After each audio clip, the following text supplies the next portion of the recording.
You think the ocean will kill you with depth? It has worse ideas. USS Indianapolis, Philippine Sea. On July 30th, 1945, the Japanese submarine, the IN-58, put 2 torpedoes directly into the hull of the U.S. cruiser USS Indianapolis. The massive warship was ripped in half, sinking into the abyss in just 12 minutes and dumping 900 stranded sailors into the pitch-black water without lifeboats. The low-frequency vibrations of the explosion and the massive blood trail acted as an acoustic and chemical beacon for miles. The first to arrive were the oceanic whitetips. For 5 agonizing days, hundreds of these predators systematically dismantled the crew. They started by consuming the dead, but as their frenzy grew, they began pulling living, thrashing men right out from the center of their defensive circles. The sailors were already hallucinating from severe dehydration, scorching sunburns, and hypothermia. The screams in the darkness never stopped. An oceanic whitetip's jaw biomechanics are designed for maximum kinetic damage. It locks onto flesh with rows of serrated teeth and uses a violent full-body thrash to sever entire limbs in a fraction of a second. The ocean's surface turned into a toxic slurry of salt water, diesel fuel, and blood. Out of the 900 men who went into the water, only 316 made it home. Most of the rest were literally consumed alive. But you do not need a sinking ship to become a target. Caraguatatuba, Brazil, 1994. Even the friendly ocean savior has a breaking point. In 1994, a wild bottlenose dolphin named Tião became a local attraction off the coast of Brazil. Blinded by the friendly stereotype, tourists treated this massive animal like a pool toy, grabbing his fins, trying to ride him, and even pouring beer into his mouth. But Tião was over 1,000 pounds of pure muscle. By November, the exhausted dolphin had already hospitalized 28 people for provoking him. The fatal climax occurred in December when 2 intoxicated men attempted to physically restrain the animal in the shallows. Pushed to his absolute limit, Tião retaliated with devastating kinetic force. Using his thick, bony rostrum as a biological battering ram, he struck the men at high speed. The blunt force trauma instantly shattered one man's ribs and ruptured the other's internal organs, causing fatal hemorrhaging. And sometimes the ocean doesn't need to be provoked. It just takes one wrong step. Okinawa Coast, Japan, 2013. The stonefish is the most venomous ambush killer in the shallow. In 2013, a swimmer stepped on it. This is not a bite. It is an autonomous biological landmine. Under your body weight, 13 hollow dorsal spines pierce the soul, like hypodermic needles made of solid bone. The harder you step, the more venom is squeezed from the toxic glands at their base. The physics of the process is a pure hydraulic injection of verrucotoxin deep into the tissue. This complex protein does not just paralyze, it literally detonates cell membranes and instantly crashes your blood pressure to 0. The pain is described as so agonizing that surviving victims have frequently begged for on-site amputation. The man died from a massive cardiac arrest in under 50 minutes. Many never even make it to cardiac arrest, entering terminal shock and drowning in knee-deep water. Toxins are silent, but intelligence is brutal. Canada to Florida, 1991 to 2010. Tilikum the orca was roughly 36 years old. The male was captured in 1983 off the coast of Iceland, spending his early years of captivity in Canada. In 1991, Tilikum, along with 2 female orcas, dragged trainer Kelty Byrne underwater until she drowned. Following that incident, Tilikum was transferred to Orlando. On July 6, 1999, Tilikum was discovered with a dead man draped across his back. The victim, a 27-year-old spectator named Daniel P. Dukes, had likely hidden inside the park after the show, deciding to take a swim with the marine predator. A truly terrible idea for a swim. On February 24, 2010, the 5-ton orca claimed his 3rd victim, experienced trainer Don Brancheau. Tilikum dragged Dawn to the bottom of a 33-foot deep pool. He pinned her underwater for over 20 minutes, systematically ignoring every command and signal from the other trainers. Dawn died from asphyxiation and multiple severe wounds. Incredibly, despite these fatal incidents, Tilikum began performing for the public again just a year later, in 2011, under increased safety protocols. He passed away 6 years later from a lung infection. Tilikum was a captive monster, but the frozen wild has its own apex predators. If your thirst for adventure ever takes you to Antarctica, you need to stay on high alert for the leopard seal. This predator can reach up to 13 feet in length and weigh over 1,100 pounds. While krill makes up almost half of their diet, they are notorious for hunting penguins, often brutally playing with their prey before finally consuming it. There are several documented cases of these apex predators attacking humans. In 1916, explorer Thomas Ord-Lees was relentlessly pursued across the ice by a leopard seal. He was only saved when his crewmate, Frank Wild, shot the animal dead.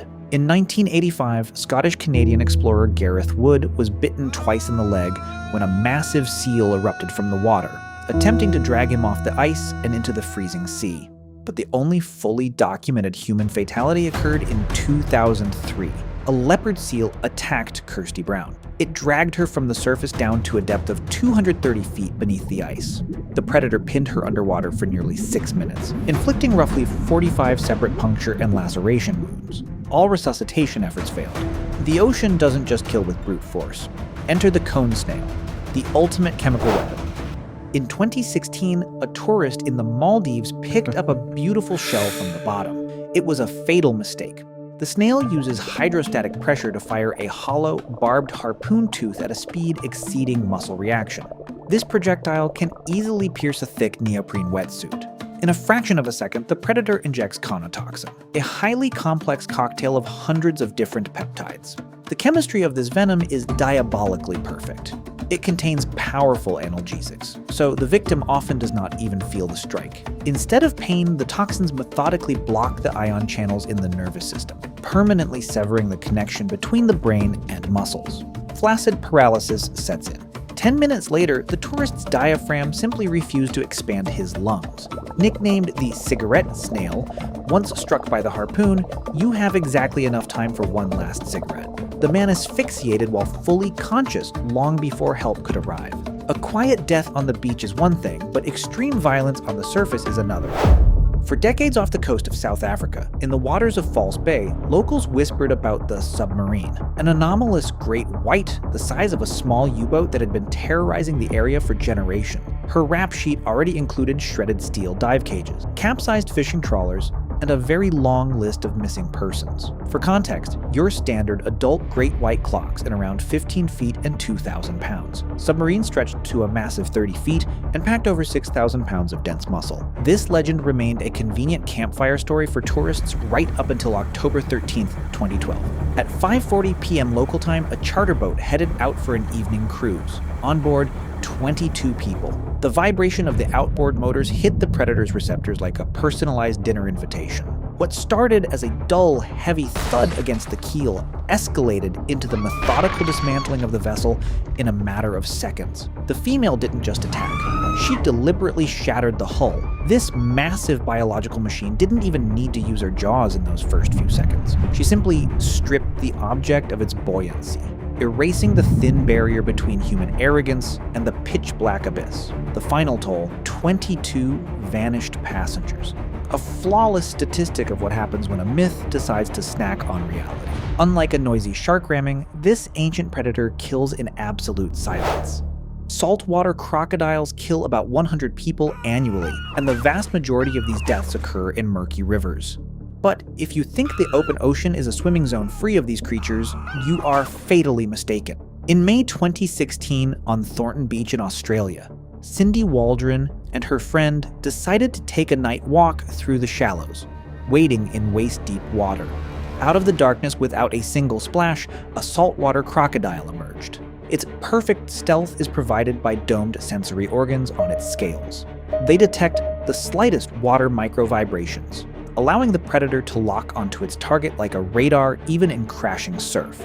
Its bite force reaches 3,700 pounds per square inch, and massive adductor muscles snap the jaws shut in milliseconds.